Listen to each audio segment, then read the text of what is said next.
Bandera la cruz tiene un significado, no sabía, nos contaba ahora doña Olga que era un sacerdote que la había puesto, porque cuando el río se crece, sí, se enfurece.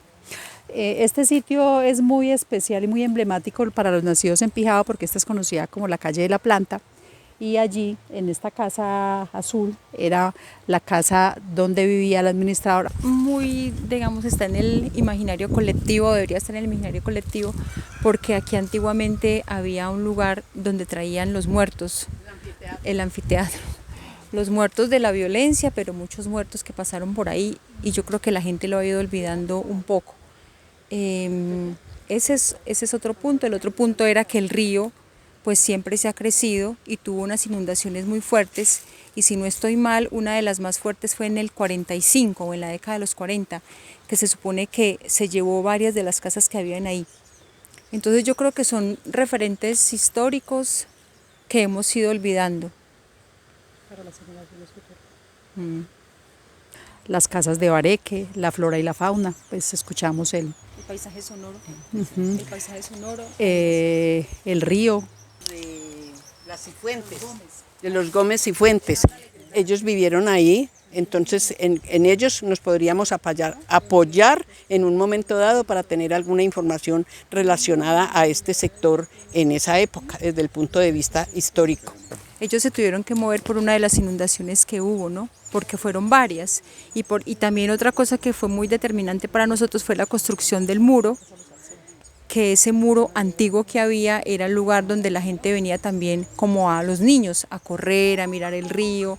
Era otro referente de defensa, era como una barrera de protección entre ese río que estaba ahí en peligro y nuestra comunidad.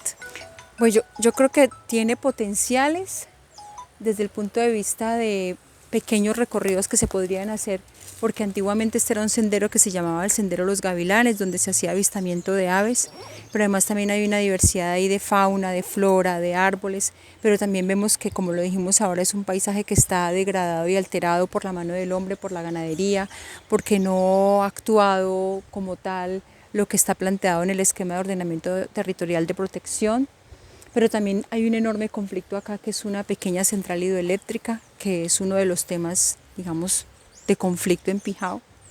Y coincido con lo que han dicho los compañeros en cosas que son urgentes y necesarias, que es que se necesita más arborización del lugar. Ahí podemos identificar, por ejemplo, un árbol que se llama el liberal, que es una barrera, ese arbolito rojo que está allá, pero que además tiene una leche blanquita que sirve para quitar las verrugas. Eso se lo aprendí a un señor del pueblo, por ejemplo. Debería de colocarse más ese tipo de árboles o árboles nativos, porque esta es un área que puede servir también para avistar aves, ¿no? Y para caminar, y para la tranquilidad, porque a la gente, cuando uno le hace el recorrido, le da una sensación de tranquilidad del lugar, de ese sonido que a veces nosotros que vivimos acá no lo descubrimos o no lo sentimos, que es el sonido del río permanente, ¿no? Y de los pájaros. Y pues el referente allá de nuestra formación judeocristiana.